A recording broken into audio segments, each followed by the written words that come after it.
kudha sadii 24 deebisuudhaaf utuu abdiin jiru mucaa kee adabiidha. Mucaa kee adabi barsiisiidha utuu abdiin jiru. Erganni waggaa 12 ta'e ergan talli waggaa 13 taate maal hojiitti buutati? Miilla jala keessi asii gadi si tumti malee innis akkasuma. Kanaaf harmarraa jalqaba qonxoxxaan faarri dubartiif ijoollee faaraan bulchu qaxaqqaxanii iyyanii maraatanii itti kolfanis miti. Faaraan jaalalaan isaaniin bulchu jechaadha. Jaalalatti agarsiisanii. Hubannaan of alaatu Waaqayyo. Maaliif mucaa kee karaa baadhaan reebuu dhiiftee gadhiisii goote akka inni du'u gootaadha sagalee Waaqayyooti. Gadhiisiin godhinaa ijoollee keessan abbooma. Waaqayyo eebbifamu. Qabxii arfaffaa ijoolleedhaan immoo maal jedhe laataa sagalee Waaqayyoo maatii keessa jiru waan ta'eef warri guddisanis warri guddatanis abbaan isaatis wayii maatii barsiisaa irraa waan ta'eef ijoolleedhaan akkas jedhe ijoolleedha. Abboota keessaniif haadhota keessaniif abboomamaa jedhaan abboomamuu qabu ijoolleen warra isaan guddisaniif jechaadha. Efesoon 6:1-3 Kolaasaayis 3:20 lakkoofsa 20 Kolaasaayis 3:20. Waaqayyo eebbifamu. Nan ariifadhee laata sirriitti dhaggeeffadhaa waan isiniin galle booddee na gaafadhaa.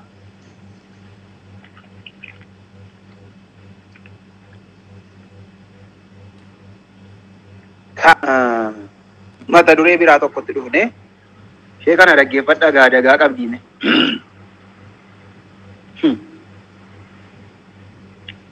Ulaagaalee filannoo hiriyyaa gaa'ilaa kan jedhu irratti barsiisan immoo dhaggeeffadhaa. Eenyu nan fuudhaa? Eenyuttan heerumaa? Kan jedhu dhaggeeffadhu. Nama akkamii fuudhuun qaba? Nama akkamitti heerumuun qaba kan jedhu qabxii dhaggeeffadhu. Waan torban sitti hima. Ulaagaalee filannoo yookiin hiriyyaa gaa'ilaa tokkoffaa nama amantiitti cimtuu taate yookiin immoo nama amantii isaatti cimaa ta'e. Amantiitti cimaa. Amantii fi qomoodhaan warra tokko ta'an ta'uun baay'ee barbaachisaadha. Qabxii tokkoffaa. Dubbifanneerra dubbi Waaqayyoo qomoo fi amantii faallaadhaan walitti dhufuun gaa'ela irratti balaa fidanneere. Qorontoos 2:6 lakkoofsa 14-16 ilaala. Amantuu akka kee fuudhii, amanaa akka keetiitti heerumii. Oromoo yoo taate Oromoo fuudhii, Amaara yoo taate Amaara fuudhii, Tigiree yoo taate Tigiree fuudhii. Warri kanaan dura qomoo dogoggortanii wal fuutan immoo qaxxeerii wajjin jiraadhu irraa adda adda ba'uun dhorkaadha sagalee Waaqayyootu dhoowwa waan ta'eetiif jechaadha. Wajjin jiraadha. Irraa adda hin bayinaa.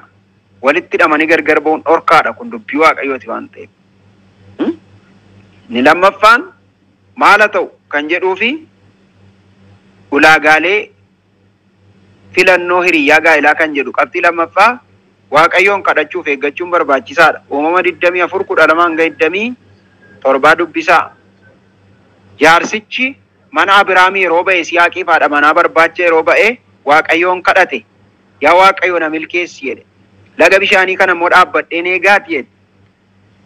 Durboota keessaa warra dhufan keessaa yeroon ishee tokkoon bishaan naa laadhu jedhu yoo isheen bishaan anaafis laattee gaala keessa nan kenna jette isheen kun ishee ati anaaf laatte ta'uu isaan adda baafadha jedhee ulaagaalee kaawwate. Ulaagaalee kaawwachuun kee baay'ee barbaachisaadha. Kanan sitti mu garuu raajummaatti of eeggadhaan siilaadheeraan siif hin laanne kan jedhu jiru macaafa qulqulluu keessa siilaachuu dhiisuusaa kan ittiin beektu laphee kee keessatti adda sii baasa Waaqayyo. Jaalala isheessi keessa bulaa jaalala isaas keessa bula. Nagaa sii laata jechaadha. Kana yeroo inni nusa fedhiin foonii nama maraachee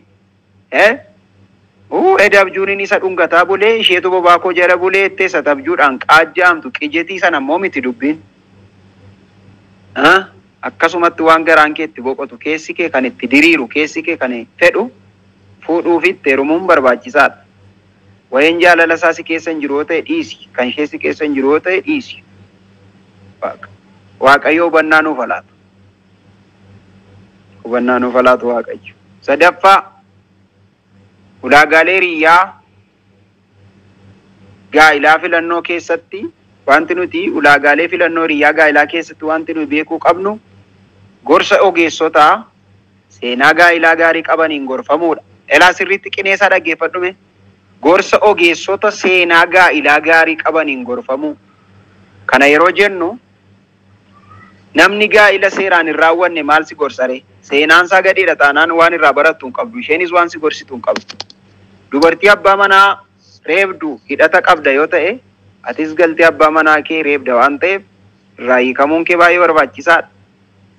Dhiira haadha manaa isaatti iddoo hin laanne hin kabajne wajjin deemta yoo ta'e, atis haadha manaa keetti iddoo hin laattu.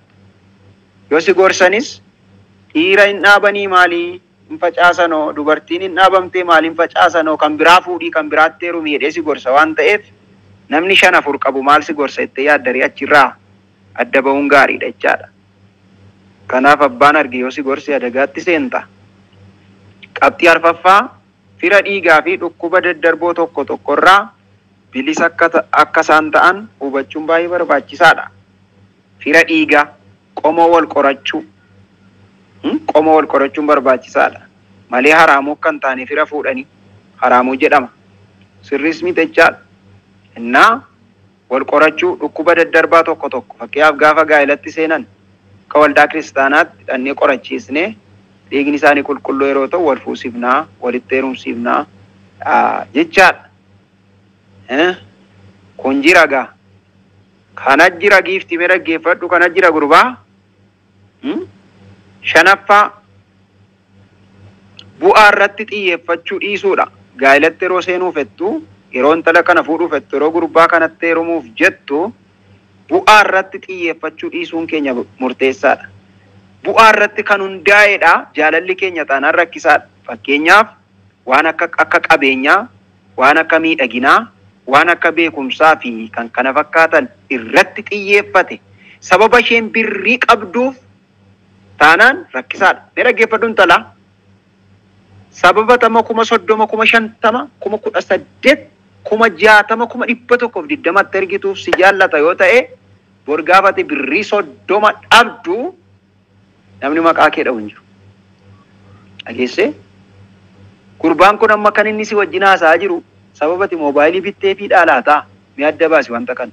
Taabileetii bittee fi ergitee fi laataa mee adda baasi wanta kana. Mee adda baasi wanti kun rakkisaadha. Maaliif si jaallate? Namoonni tokko tokko namatti tolu. Dubaayii jiru yookiin immoo Ameerikaa jiru yookiin immoo Kuweetiin jiru. Yeroo dhiirri keessaan bilbilee haay wanti shaallahu sin jaalladha minaamin yeroo jedhani eessa jirta? Yeroo isin ittiin jettan dubartoonni tokko tokko durboonni tokko tokko suma biyya alaa jiran kunoo amboon jira jedhu. Bilooki godhee darba bilbila isaanii. Eessarraatii edha footoo ishee arge. Kunoon walisoorraan bilbilaa jira. Walisoodhaanoo yoo isin ittiin jettan bilookis godhee darba. Mee cheekii godhime? Najjoodhaam yeroo isheen jettu bilooki godhee darba. Dubaayin jiraam yeroo isheen jettu immoo haay ልብ ቅርጽ ኦኔት ተርገጋ የፍቅር ምልክት ይሄ አሻንጉሊት ነገር ይተርጉ ጀልቀባ ማሊፍ ጃለተምተ ቤታላታ ኦፍ ኮርስ ማሊፍ ሲጃለተ እንተልጉን ማሊፍ ሲጃለተ ጉርባን ኩኒ ሲንጀቻ ጅራመን ኢትያዲ ሚደጉመን ማሼከና ሰበብ መታን ሸደደራቴ ሁዱር ረጋኡቲ ፊ ሪፌንሰ መታሽ ጃለተ ዋንጠየፍ ዮተኤ ሪፌንሰ መታሽ ጃለተ ዮተኤ ጋባ ሸለማ ሰዲ ደሰ ሪፌንስ ራዱሙ ማልጎታጋ ዮዴራቴ ዲሴስ ማል ትራሲ ዳፈቴ ረፍታማት ሪፌንሰ ዱበርቲ ከና ትራሲ ኖ ጅራ ሚኛውስ tokkumallee lamatti bitatu malee numa gaaw gaafa mataan kee sirraa dhumu si gata rifeensa kee jaallate yoo ta'e gaafa maddii ishee bakka burtukaana fakkaatti hidhii ishee namatti tola jedha dhiirri tokko tokko gaafa isheen ilkaan ishees dubbachuu dadhabe yeroo ishee jechuu jalqabdu akkam godha mataa isaan natti tole areeda isaan natti tole hojjaa isaan natti tole uffeekaa ilkaan isaan natti tole jetta yoo ta'e gaafa ilkaan irraa dhume dubbachuu gaafa inni dadhabu gattee sokkita jechaadha. Bu'aa irratti xiyyeeffatte taanaan akkasi. Namoonni tokko tokko dhiira sooressa barbaadu. Dhiira sooressa. Dhageesseettaa? Dubartiin miti waaqayyoof hin taane sooressi immoo. Sooressi mootummaa waaqayyootti galuurraa gaalli uraal immoo keessa ba'uutu irra salphataa dheerraa gashaan koo Yesuus maqaan isaa eebbifamu. Itti maaminni lallabaa sirriidhaan Yesuus maqaan isaa ulfaatu. Haaleluyyaa. Sinii galaa irra deeman abdadha. Kanaatiif bu'aa irratti yoo xiyyeeffatta ta'e rakkisaadha. Dhiira qabeenyaa qabu adamsita taanaan konkolaataa qaba jedhu namoonni tokko tokko. Konkolaataa qabaa, mana qabaa, servisii mana kireessaa, booleedhaa mana qabaa, najjoodhaa qabaa, mandiidhaa qabaa, boojjiitti qabaa, ayiraadhaa qabaa, hidhabuudhaa qabaa, wallisoodhaa qabaa, amboodhaa qabaa, achi qabaa, gujiidhaa qabaa, booranaa qabaa, arsiidhaa qabaa. Utuma lakkooftu olii gadi qaqqabamtee duuta. Gaarii miti akkasii yaada nama ajjeessa waan ta'eef eeggachuun gaarii. Qabeenya barbaada waan ta'eef yeroo isheen jaallattee rakkistu dhiirri tokko tokko akkas godha. Fuudhee mana ishee kaayetu gaafa waggaa manatti gala. Keeniyaaf Jibuutii gidduu hojjetan shufeeridha. Yeroo itti manatti galan hin jiru lafa argee bulaa. Isheef TV salaasaa uletti fuudhee mana kaa'ee soofaa mana kaa'ee fi bakka ashaangulliitii wajjin taphatti ka. Tiraasii fuutee hammataa bulti, tiraasiitti hirkatti, olii gadi jetti. Abbaa manaan ta'u kamaal godha? Namoonni tokko tokko qabeenyatti heerumuu barbaadu dhiira dhiisanii lakkiin taloo ilaalcha kee sirreeffadhu hundumtuu akka qaba. Waaqayyo hubannaa nuuf laatu ishii. Kanaaf kan nuyi xiyyeeffannu jaalala irratti, dhugaa irratti, sagalee waaqayyo irratti yoo ta'e malee xiyyeeffannaan keenya qabeenya, miidhagina, beekumsa taanaan rakkisaadha. Filannoo hiriyyaa gaa'ilaa keessatti inni jaaffaan saala faallaa wajjin da'oo dhaquu dhiisuu fi wal'aansoo qaqqabaa hammannaa fi kan kana fakkaatan irraa of eeggachuun barbaachisaadha. Namoonni tokko tokko maali rakkoo maalii qaba jedhaniitu dhiiraa wajjin dubartii wajjin iddoo da'oo iddoo dukkanaa hin kadhanna jedhanii mana tokko keessa wajjin wanni ta'u kun gaarii miti. Kanaafi ati isheen shamarreenis ati inni dardaraas inni dhiiraas isheen durbaas of eeggannaadhaan jiraachuun gaariidha. Qofaa kee naqin garasaa qofaa kee naqin atis gara ishee maal hojjettama? Namni jira iddoo ifaa dhaabbadhu haasaa barbaadde yoo ta'e waldaa keessa taa'asaa wal qaqqabuun wal'aansoon barbaachisaa miti. Hammannaa garmaleen barbaachisaa miti jechaadha. Sadarkaa dargaggummaatti wal'aansoon qaqqabaan qalbiin qoosaan sirrii miti. Hanqaaquun cabdeen deebitu durbaaf eeggannaa guddaa gochuun barbaachisaadha. Kan dhiiraallee akkuma isaattuu homaan jedhu. Egaa hunduma isaa dubbanna faffatuma faffannaa ammoo dandeessan irraa nyaadhaa. Waaqayyo sinaa eebbisuu irra isaa jala isaa gaggalageessitanii faffattanii dhuma barsiiftuu warri kaan akkas mitiinaan jette mucayyoo tokkotu keessaan sagalee naa keessee gooftaan ishee eebbisu kun ammayyuu dhaggeeffataa jirta yoo ta'e dhuguma jette Waaqayyo si eebbisuun siin jedha tarii yoo dhaggeeffataa jirta ta'e an hunduma isaan dubbadha waan haaraan hin jiru ka gilsi nagar ikkoono waanuma ifa jirudha. Torbaffaa sadhumaa ulaagaalee filannoo hiriyyaa gaa'ilaa keessatti wanti nuti beekuu qabnu ba'aa walitti ta'uu dhiisuudha. Ba'aa. Yeroo jennutti waan humna isaa olii qaraxan mana fidii, birriin mana fidii, sangaan mana fidii jenna yoo ta'e kun immoo baay'ee rakkisaadha. Gaafa gaa'ila keessanii gaafa gaa'ila raawwatan makiinaa 50, 30, 20, 10 taanaan kana ta'uu qaba yoo isheen jette amma erga ishee jaallate giddiidha haatu waa liqeeffatu inuma fida garuu rakkisaadha. Kanaaf busheessuus miti baay'ee keessa baasanii ashawatti baasanii gubuus miti giddu galeessatti gaa'ela ofii geggeeffachuun gaarii. Utuma qabaatte iyyuu qixatti godhi. Amaamooti nyaatee galaa siifi isheetu walitti hafa. Siifi isatu walitti hafa waan ta'eef qixuma isaatti gochuudha. Yeroo jennu immoo shoorti kaatti fayyadamtee sati mandara keessa deemtu sana miti. Walitti gallee borbeessifnaa miti. Waan akkasiin jiru. Inni kun akka warraaqii seexanni qopheesseedha keessaa ba'a maqaa Yesuusiin. Jennaa inni kun seera qabeessaan karaa ifaa ta'e nama 5,000 yoo dhiifte namni 5 jiraannaan makiinaan 2 yoo dhibe bajaajiin tokko jiraannaan bajaajiin tokko yoo dhibe fardi tokko jiraannaan fardi tokko yoo dhibe miila 2 qabaatteennaan harka kee wal qabattee waldaatti si eebbisanii mana keetti galta dinqiidha bakka kanuma. Sakaan immoo hin horatta bakka. Kanaaf namoonni tokko tokko gaafa cidha isaanii yeroo adda addaatti boriif yaaduu dhiisanii gaafuma sana qarshii dhangalaasu. Waa bilis of eeggachuun baay'ee barbaachisaadha. Galanni Waaqayyo isa jiraataadhaaf haa ta'u. Kanaaf eeggannaa guddaa nu barbaachisaa. Kanattaan sinimata duree tokko dhufe kunoo isa barannaa. Types of virginity kan jedhu gosoota durbummaa kan jedhu barannaa.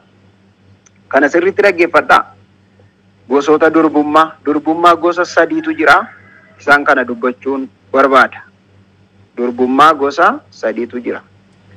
Durbummaa inni tokkoffaan durbummaa golgaa qabu. Golgaa durbummaa furdaa jedhameetu beekama. Randeebi'a.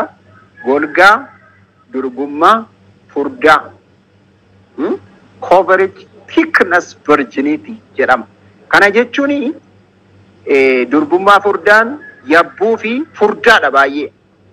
Hiddi dhiigaa golgaa durbummaa kana keessa didiriiree waan jiruufi salphaatti qaamni dhiiraa keessa galuu dadhaba yeroo wal qunnamtii saalaa godhan jechaadha. Kanaafi guyyaa 5 hanga 9tti dhiirri wal qunnamtii saalaa yookiin seksii yeroo raawwatu cituu ni danda'a. Hiddi didiriiree qaama saalaa durbaa kana keessa jiru jechaadha. Irra deddeebiidhaan cituu ni danda'a jechaadha. Durboonni akkasii kuni gaafa durbummaan isaanii citu ni gaggabu baay'ee, dhiiga baay'eetu isaan keessaa dhangala'a jechaadha. Baay'ee dhiigatu isaan keessaa dhangala'a. Baay'ee dhiiguu danda'u.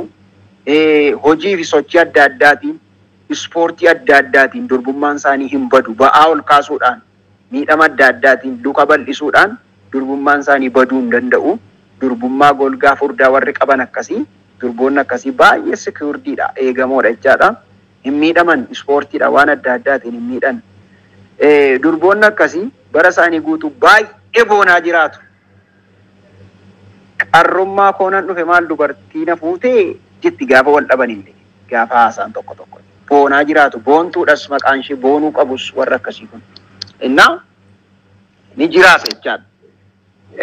Kanaafidha yeroo tokko tokko warri durboonni akkasii gaafa zargii isaanii dhiirri sun cimaadha taanaan hin gaggabu. Warri ittiin beekne fuudhanii mana qorichaatti ka'u. Ay mana qorichaatti geessuun barbaachisaa miti ni isa. Innaa kanaafidha yeroo tokko tokko wanti nama rakkisu akka aadaa keenyaatti iyyuu beekamaadha.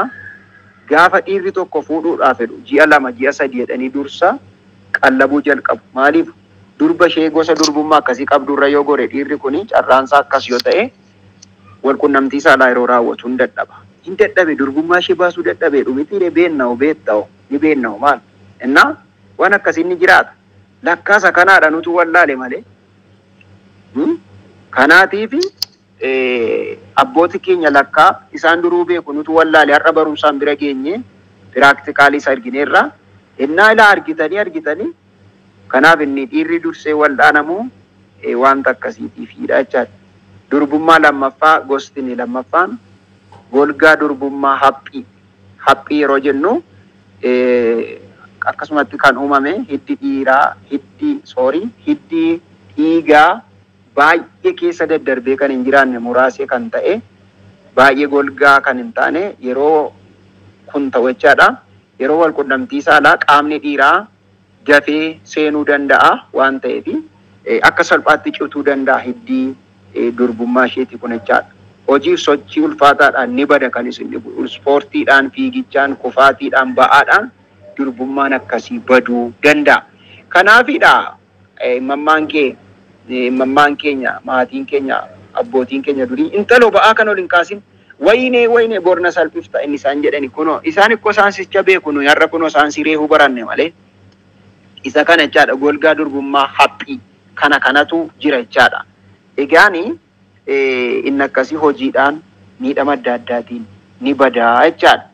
Darbee inni sadaffaan durbummaa inni gosti sadaffaanii maalidha? Durbummaa golgaa hin qabne. Durbummaa golgaa hin qabne. Kana jechuun muraasni uumamaan banaa ta'eetu dhalata.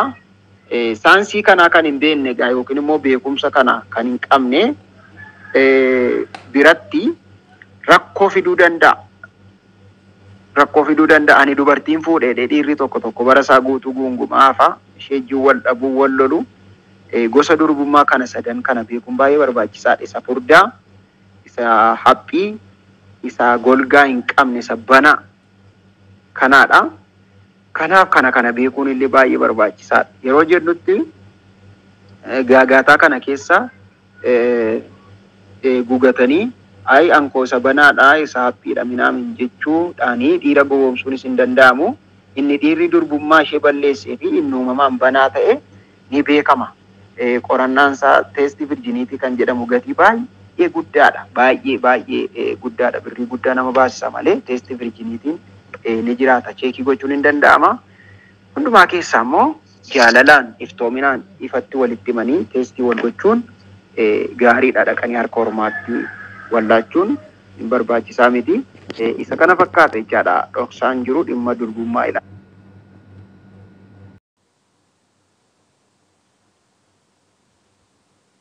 Kana fakkaata jechaadha.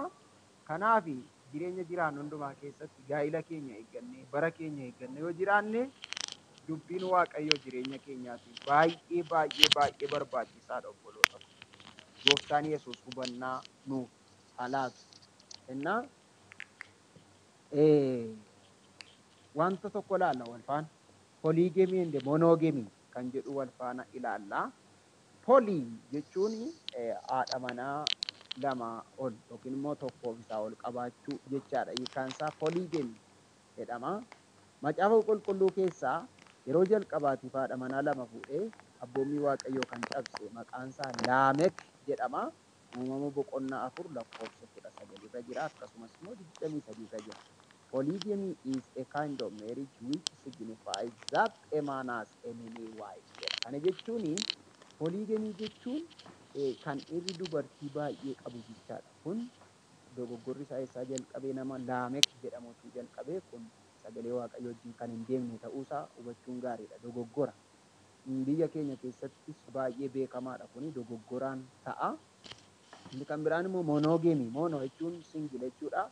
A type of marriage which a man marries one wife and then lives with her a mutual relationship according to God's will. Kana jechuun immoo dhiirriif dubartiin tokko waliif amanamee isheenis itti heerumtee nama tokkotti heerumtee innis nama tokkotti fuudhee gaa'ela sirriin kan wajjin jiraatan jechaadha. Inni kun sagalee Waaqayyootiin kan deeggaramedha. Egaanii gaa'ila kana isa akkas ta'u isa olii gadi miidhamu keessatti the responsibility of the church to save marriage of Christians yoo kan jedhu ilaalla. Maalidha? Itti gaafatamummaa waldaa kiristaanaa gaa'ila kana eeguudhaaf maal gochuu qabdii kan jedhu ilaalluudha. Itti gaafatamummaan keenya akka waldaa kiristaanaatti gaa'ila amantootaa iddootti eeguudhaaf tokko teaches the biblical truths about marriage. Dhugaa macaafa qulqulluu amantoota barsiisuun barbaachisaadha. Ni lammaffaan immoo obboleettotaa fi obboloota dhiiraa kana itti dhiyaatanii akka sagalee Waaqayyootti gorsuudha. Inni kan biraan immoo barsiisaaf gorsa gaa'ila duraaf gaa'ila booddee laachuufiin barbaachisaadha. Isheen kun ga'ee waldaa kiristaanaati. Isheen kun sadan baay'ee barbaachisaadha. Jara keenya dhugaan jiru kana fakkaata jechaadha. Yeroo ammaa kana biyya keenya balleessaa kan jiru kanaan duras addunyaa balleessaa kan ture Waaqayyo abiddaan kan gube homosexualiitu jira. Gaa'ila kan diigu homosexualii jechuun dhiiraaf dhiirri wal fuudhuu dubartiif dubartiin wal fuudhuun jedhamu gaan walitti ejjuudha. Fuudhuun akkamitti danda'ama waan akkasii ulfaataadha. Marriage between the same sex jedha. Homo jechuun the sameidha. Not hetero. Kanaafi dhiirri dhiira akka isaatii wajjin wal qunnamtiidhaan jiraatu kun gaayis jedhama. Yeroo baay'ee feesbuukii irraa Itoophiyaan gaayis jedhama. Kun abaarsa guddaadha. Dubartiin dubartii akka ishee wajjin sekshuwaalii wal qunnamtii saalaan jiraattu immoo lesbians jedhamti. Inni kun sagalee Waaqayyoo keessatti dhorkaadha. The Bible against this kana hin morma. Macaafni qulqulluun Leewwota 18:22 na dubbisaa. Leewwota 18:22, Leewwota 20:13, Roomee 1:27 dubbiftan dhiirri dhiiraaf miti, dubartiin dubartiin miti, dubartiin dhiiraaf dhiirri immoo dubartiidhaafidha. Akka sagalee Waaqayyootti kanaaf baay'ee of eeggachuun gaariidha. Barri kun bara namni bineensaa wajjin seksii raawwatu, bara dhiirri bakka waan hin taane keessa jirra ijoollee. Kanaaf baay'ee of eeggachuun gaariidha. Sorry, nan baay'een ariifadhe natti fakkaata yeroo koo eeggachuu fedheetanii yeroo biraa qabaachuu dhiisuu dandeenya. Yoon fixuu baadhes amma tokko waama haayilaayitii isheen isinii xumuruu yaala.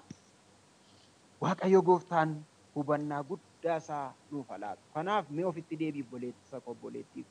Har'a gaa'ila akkamitti geggeeffamaa jira? Gaa'ila irraa maal fakkaata? Rakkoo akkamiitu immoo jira yoo jenne baay'ee gaa'ilaa rakkisaatu jira. Waaqayyo gooftaan hubannaa nuuf alaatu. Gara dhumaa irratti dhumallee hin qabu xiqqoo ishee waan hin dubbadhu faamilii pilaaniingi FP kan jedhu laalla karoora maatii. Family planning is on the number of children the family would like to have. Kana jechuun karoora maatii jechuun lakkoofsa ijoollee xiqqeessuu karoora maatiin itti fayyadamu jechuudha. Inni kuni akkaataa isaan itti fayyadaman akkaataan itti qoricha fayyadaman karoora maatii keessatti gosa baay'ee jira. Dhaggeeffadhaa. Keessumaa dubartoonni dhaggeeffadhaa. Waan hundumaa isin irratti appilaayi godhu geggeessu yaalii geggeessu malee namni dhimma lubbuu keessanii qabu hin jiru. Dhaggeeffadhaa. Fayyadaman gosa baay'ee jira. Tokko qoricha fayyadamuun jira. Taabileetii sana liqimsuudhaan jechuudha. Taabileetii sana liqimsuu keessatti tokkoffaa lammaffaa tooraan kan itti fufee jiru jira. Toora isaarraa kaannaan bara isaanii guutuu dhiigni isaanii keessaa dhangala'aa hafa. Kanaaf immoo jaalalli isaan gidduutti jiru dhiiraaf dubartii gidduu kan jiru hin qannasa. Kanaaf isa jalqaba liqimfamu isa dhuma liqimfamu wal keessa makanii yennaan rakkisaadha. Innumtiyyuu garaachi ishee adagaa arguu danda'a. Kanaafi garaacha miidhuu danda'a. Kan isheef ta'u ilaaluun gaariidha. Kan biraan luubii kan jedhamu jira. Gadameessa keessa kan awwaalamu maatsanii isaanii keessa. Kan biraan immoo pilaantiin in arm irree isaanii keessa kan awwaalamu ni jira. Inni kan biraan injekshiniin jira marfeeni.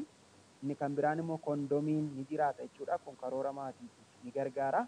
As keessatti wanta nuti hubachuu qabnu hormooniin dubartootaa gargari waan ta'eef hormoonii isa kam hormoonii ishee wajjin isa kamtu ta'a marfeetu ta'aatii isa irree keessa awwaalanii isa maatsanii keessaatii marfeedhaa kan jedhu beekuun baay'ee barbaachisaadha.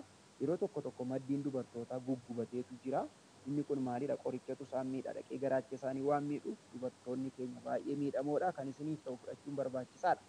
Walitti aansuudhaan marfee yeroo dheeraa fudhachuun akkasin dhala hin arganne godha yeroo hundumaa jechaadha. Mateentu akkasin taatan godha. Walitti aansuudhaan marfee haadha manaa ofiif waggaa 2 waggaa 1 isaa yoo laanne isheen dhalan godhanne gochuu danda'a. Ofii balleessinee waaqayyoon komachuun barbaachisaa miti. Yeroo baay'ee kan filatamu inni irree keessa dhaaban kun gaariidha. Akkuma isaan of keessaa baasaniin dhala argatu. Inni maatsanii kunis eeggannaa barbaada malee amma tokko homaan jedhu. Kondomiin immoo yeroo baay'ee dhirsaaf niitii akkuma abbaa manaa fi haadha manaaf illee ta'uu baatus eeggannaa barbaachisa. Akkuma yeroo qaama isaa qullaatti kondomii kana ofitti kaa'ee yeroo wajjin qaama saalaa raawwatu keessatti hafeennaan balaa isaan irraan geessisuu danda'a. Dafanii hospitaalaan ga'an yoo ta'e kanaaf eeggannaadhaan itti fayyadamuun baay'ee barbaachisaadha. Kun karoora maatii keessatti baay'ee barbaachisaa jechaadha. Dhugaan jiru ishee kana fakkaata gaa. Maaliif ta'e kan jennu faaktarii isaa laalla. Maaliif karoorri maatii barbaachisa? Tokko galii rakkinni galii waan jiru ta'uu danda'a. Inni kan biraan immoo fayyummaa haadhaa eeguudhaaf ta'uu danda'a. Inni kan biraan immoo fayyaa mucaa isa dhalate sanaa eeguudhaaf ta'uu danda'a. Inni kaan immoo haala hojiirraa kan ta'edha. Kan biraan immoo maalidha? Population rate baay'ina uummataa hir'isuus ni gargaara. Kana jalatti wanti jiru abboorshinii wanta jedhamutu jira. Ulfa baasuu kan jedhu laalla. Ulfa baasuun gosa lamatu jira. Tokko maalidha? Utuu mucaan iddoon ga'in torbee 28 asitti of keessaa dhangalaasuu yookiin immoo baasuudha. Inni lammaffaan abortion and miscarriage are not the same. Abortionii fi miscarriagein tokko miti. Abortioniin amma kuftee ta'uu danda'a. Yoo kuftee yookiin immoo yoo miidhamte yoo qoricha liqimsite waan akkasii irra ga'a. Miscarriage jechuun immoo mucaan sun garmalee dhalate akaal godoloodha. Balaa konkolaataatiin balaa qoricha adda addaatiin miidhamee jira. Yookiin immoo mucayyoon sun garaa keessatti miidhamteetti yoo ta'e boritti rakkachuurra miscarriage inni jedhamu kuni akaal godoloo qaama hir'uu balaa waan akkasii jira. Dubartii kana keessatti uumameera yoo ta'e bara guutuu mucaa kana baataa waggaa 70-80 gidirfamuurra miscarriage inni jedhamu sun ishee keessaa yoo ba'e filatamaadhaan rakkoon qabuun ta'a. Amma tokko ta'uu danda'a. Abortioniin garuu fuula seeraattis fuula waaqayyoottis cubbuudha.